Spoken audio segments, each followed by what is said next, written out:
कहानी का शेष और अंतिम भाग।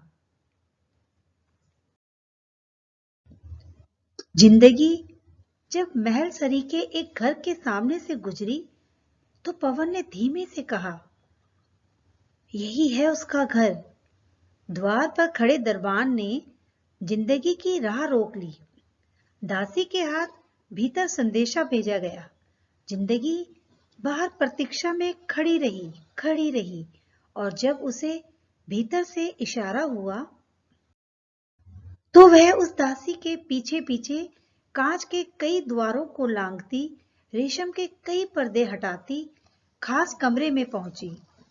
सफेद मरमरी पत्थर की एक औरत की मूर्ति कमरे के एक कोने में खड़ी थी। पानी की फुहार उसके बदन को ढांप रही थी।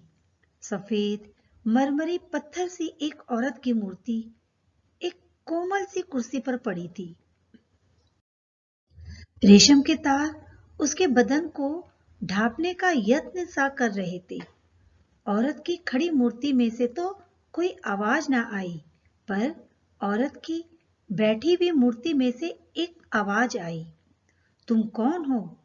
मैं पहचान नहीं पाई। जिंदगी ने भौचक से चारों ओर देखा, पर वहां कोई स्त्री ना थी। तब उसने खड़ी हुई मूर्ति को हाथ लगाया। वह पत्थर सी सख्त थी। तब जिंदगी ने बैठी हुई मूर्ति को स्पर्श किया। वह रबड़ सी मुलायम थी। मुझे जिंदगी कहते हैं, जिंदगी ने धीरे से कहा। याद नहीं आ रहा, यह नाम कहीं सुना हुआ प्रतीत होता है। शायद छुटपन में किसी पुस्तक में पढ़ा था। पुस्तक में? हाँ, मुझे याद आ गया। मेरे साथ एक लड़का पढ़ता था। वह गीत लिखता था। एक बार उसने मुझे अपने गीतों की एक किताब दी थी। उसमें यह नाम आया था। अब वह कहाँ रहता है? गरीब सा लड़का था, पता नहीं कहाँ रहता है। उसकी किताब? इस नई कोठी में आते समय पुराना सामान मैं साथ नहीं लाई थी। यह सारा सामान हमने नया खरीदा है, बहुत महंगा खरीदा है। मेरा पति देश का एक बहुत बड़ा व्यक्ति है। अब के चुनाव में भी मुझे आशा है वह फिर बड़ा व्यक्ति चुना जाएगा। हम जब भी चाहें ऐसा या इससे भी अच्छा सामान खरीद सकते हैं। रबड़ जैसी मुलायम स्त्री ने मेज पर रखे हुए फल जिंदगी की ओर बढ़ाए। फलों को छूते ही जिंदगी को उनमें से एक गंध सी अनुभव हुई। मैंने अभी मजदूरों से ताजे फल तुड़वाए हैं। दाशी ने शायद धोए नहीं। मजदूरों के हाथों की गंध आती होगी। आज गर्मी है, मेरी तबीयत कुछ ठीक नहीं आज। यदि तुम्हें अच्छा लगे तो मैं तुम्हें बाहर ठंडी और खुली हवा में ले चलती हूँ। जिंदगी ने एक सांस भरकर कहा। नहीं नहीं, मैं इस तरह बाहर नहीं जा सकती।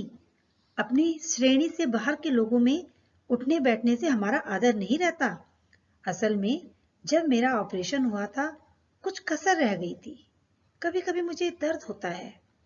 जिंदगी ने उठकर उस रबड़ जैसी मुलायम स्त्री की भुजा पकड़ी, फिर उसके बदन पर हाथ रखा। तुम्हारा दिल क्यों नहीं धड़कता? पत्थर की तरह खामोश और ठंडा है। यही तो कसर रह गई है।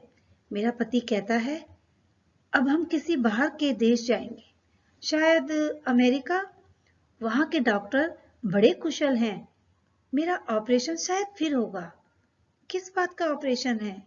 जब कोई लड़की बड़े घर में ब्याह कराती है, विवाह की पहली रात को देश के कुशल डॉक्टर उसका ऑपरेशन करते हैं। यह बड़े घरों की रीत है। विवाह की रात को ऑपरेशन? हाँ, उस लड़की के बदन को चीरकर उसका दिल बाहर निकाल लेते हैं। उसकी जगह स्वर्ण की एक शिला रख देते हैं। बड़ी सुंदर शिला, बड़ी मूल्यवान होती है। मेरे ऑपरेशन में थोड़ी सी कसर रह गई थी। कभी कभी कसक सी उठती है। इन चुनावों में मेरा पति यदि जीत गया तो हम आगामी मास में हवाई जहाज द्वारा बाहर जाएंगे। फिर ऑपरेशन होगा और मैं ठीक हो जाऊंगी। मैं तुम्हारे लिए एक सौगात लेकर आई हूँ। नहीं नहीं, मेरे पति ने कहा है कि आजकल किसी से कोई चीज नहीं लेनी है। चुनाव निकट आ गए हैं और देश की बड़ी बड़ी मिलों में हमारी पत्ती है। हमें ये छोटी छोटी चीजें लेने की क्या आवश्यकता है। टेलीफोन की घंटी बजी और रबड़ जैसी मुलायम स्त्री ने टेलीफोन में 2-3 मिनट बात करके पास बैठी हुई जिंदगी से कहा, बहन, तुम्हें यदि मुझसे कोई काम है तो फिर कभी आ जाना। इस समय मेरा पति और उसकी पार्टी के कुछ लोग घर आ रहे हैं। पवन ने जिंदगी का हाथ थाम लिया और उसे सहारा देकर चौथी बहन के घर ले आया।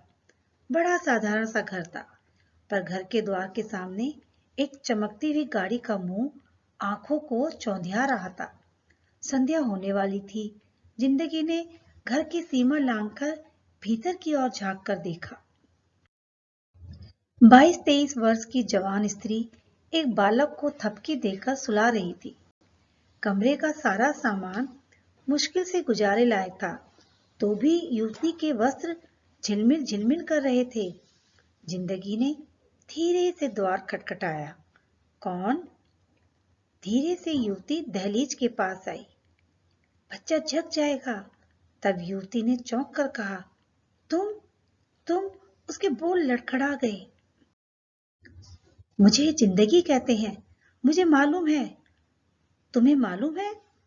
मैं सारी उम्र तुम्हारी परछाई के पीछे भागती रही हूं। अब मैं थक चुकी हूं। अब मैंने तुम्हारा रास्ता छोड़ दिया है। तुम चली जाओ। जहां से आई हो वहीं लौट जाओ। देख नहीं रही हो, मेरे द्वार पर शाप की एक रेखा खिंची हुई है। इस रेखा को तुम नहीं लांघ सकती। इस रेखा को मिटा नहीं सकती। तुम चली जाओ, चली जाओ। युवती की सांस फूल गई। मेरी अच्छी बहन। बहन? मैं किसी की बहन नहीं, मैं किसी की बेटी नहीं, मैं किसी की कुछ नहीं। यह तुम्हारा बच्चा? जिंदगी ने कमरे में सोए पड़े बच्चे को देखा। मेरा बच्चा? मेरा बच्चा? पर इसका कोई बाप नहीं। मैं समझी नहीं। जब मेरे देश में आजादी की नींव रखी गई थी, उसकी नींव में मेरी हड्डियां चुनी गई थी। जब मेरे देश में स्वतंत्रता का पौधा लगाया गया था, मेरे रक्त से उस पौधे को सींचा गया था। जिस रात मेरे देश में खुशी का चिराग जलाया गया, उसी रात मेरी इज्जत और आबरू के पल्लू को आग लगी थी। यह बच्चा उसी रात की निशानी है, उसी आग की राख है, उसी जख्म का दाग है। मेरी दुखी बहन। फिर मेरी सब रातें उस रात जैसी हो गई। मैं तुम्हारे सपने देखा करती थी। मैं सोचती थी तुम मेरे कुंवारे सपनों को मेहंदी लगाकर रंग दोगी। मेरी माँ के सहन में देश के गीत गाए जाएंगे और मैं अपने कानों से शहनाई की आवाज सुनूंगी। मेरे गांव का एक जवान लड़का मेरे सपनों का राजा था। मैं तुम्हारी परछाई से खेलती फिरती थी। जब मेरा गांव लूटा, मेरे पिता बुरी तरह मारा गया, मेरे भाई मारे गए और मुझे एक सांप ने काट लिया। फिर एक और सांप ने, एक और सांप ने। मनुष्य जैसे मुंह वाले ये कैसे सांप है, जिनका काटा कोई मरता तो नहीं, पर उम्र भर उनके विष से जलता रहता है। फिर मैंने तुम्हारी एक और परछाई देखी। मेरे देश के लोग कहने लगे, इन सांपों से मुझे बचा लिया जाएगा। इनका जहर मेरे शरीर में से दूर कर दिया जाएगा। मैं फिर जैसी भोली भाली और स्वच्छ लड़की बन जाऊंगी। मैं भागी, तुम्हारी परछाई के पीछे भागी, पर यह सब झूठ था, सब झूठ। मेरे सपनों के राजा ने मुझे स्वीकार ना किया, मुझे अपने घर की सीमाओं से वापस लौटा दिया। मैं फिर उसी विष में जलने लगी। उन्हीं सांपों जैसे और सांप मेरे इर्द गिर्द लिपट गए। बाहर वह गाड़ी देख रही हो, कितनी चमक रही है। वह एक बहुत बड़े सांप की मोटर गाड़ी है। आज रात मुझे यह काटेगा। जिंदगी बोल ना सकी। उसके हाथों में जो सौगात थी, वह उसके आंसुओं से भीग गई। यह तुम क्या लाई हो सौगात मेरे लिए? देख नहीं रही हो, मेरा सारा शरीर विष से बुझा हुआ है। मैं जब तुम्हारी सौगात को हाथ लगाऊंगी, यह भी विषैली हो जाएगी। ये सुगंधियां, यह रंग, मेरे रोम रोम में विष रचा हुआ है। विष, विष। पवन ने बेसुध जिंदगी के मुख पर अपने वस्त्र से हवा की, और जब जिंदगी को कुछ सुध आई, पवन उसे पांचों में से सबसे छोटी बहन के घर ले गया। 20 वर्ष की एक मानव युवती के आसपास बहुत सी पुस्तकें, साज और रंग बिखरे पड़े थे। जिंदगी ने सुख की एक सांस भरी। सामने बैठी हुई उस युवती ने अपनी उंगली से साज के तार को छेड़ा और एक मीठा सा गीत वातावरण में बिखर गया।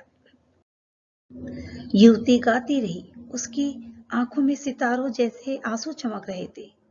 और फिर उसने रंगों की बारीक रेखाओं से एक कागज पर बड़ी रंगीन तस्वीर बनाई।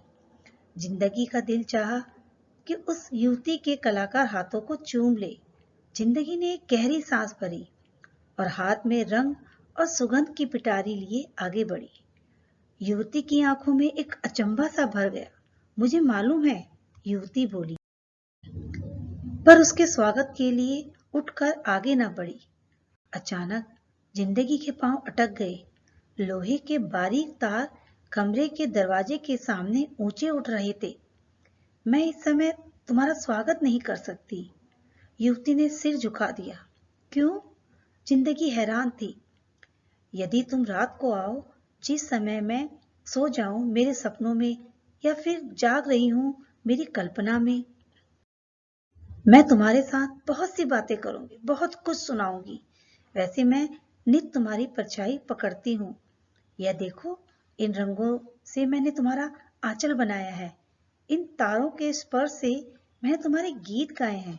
आज जब मैं स्वयं तुम्हारे पास आई हूँ, तुम धीरे, बहुत धीरे। मेरे घर की सभी दीवारों में छेद हैं। सैकड़ों और हजारों आंखें मेरी रखवाली करती हैं। उधर देखो, उन छेदों में तुम्हें हर एक छेद में 2 भयानक आंखें दिखाई देंगी। ये आंखें लावे से भरी हुई हैं और एक एक जुबान, इनमें से सैकड़ों तीर निकलते हैं। यदि मैं तुम्हारे पास बैठ जाऊं, तुम्हारे पास इनके तीर अभी मेरी रंग भरी प्यालों को उलट देंगे, मेरे साज के तार उलझा देंगे, मेरे गीतों के एक एक स्वर को बींध देंगे। और इन आंखों का लावा, पर ये लोग तुम्हारे गीत सुनते हैं, तुम्हारी कहानियां पढ़ते हैं, तुम्हारे चित्रों को देखते हैं। यहाँ के कलाकार तुम्हारी बातें कर सकते हैं, तुम्हारा मुख नहीं देख सकते। और जो तुम्हारा मुख देख ले, उस मंसूर को मौत की सजा दी जाती है। अब तुम चली जाओ जिंदगी, कोई देख लेगा। मेरे सपनों के अतिरिक्त ऐसा कोई स्थान नहीं जहां मैं तुम्हें बिठा दूं। मैं तुम्हारे लिए एक सौगात लाई थी। यह भी मैं उसी समय लूंगी। जरूर आना, मैं सातों स्वर्ग रचाऊंगी। तुम्हारी सौगात से अपने स्वर्ग सजाऊंगी। तुम जरूर आना, और फिर सुबह उठकर मैं तुम्हारे प्यार का गीत लिखूंगी, तुम्हारे रूप का चित्र बनाऊंगी, तुम्हारी सुंदरता के गीत गाऊंगी। पर अब तुम चली जाओ, कोई देख लेगा। और युवती ने जिंदगी की ओर से मुंह फेर लिया। तो दोस्तों, ये कहानी यही खत्म होती है। यह कहानी आपको कैसी लगी, आप प्लीज मुझे कमेंट बॉक्स में लिख कर बताना। मुझे ये कहानी बहुत पसंद आई, क्योंकि इन सभी कहानियों में गरीब से लेके अमीर स्त्री तक सभी की दशा एक जैसी ही थी। तो दोस्तों, अगर आपको मेरी कहानी पसंद आए तो प्लीज मुझे सब्सक्राइब, लाइक, शेयर कीजिएगा। ऐसी ही और मनोरंजक कहानियां लेकर मैं आपसे फिर मिलूंगी। तब तक के लिए धन्यवाद।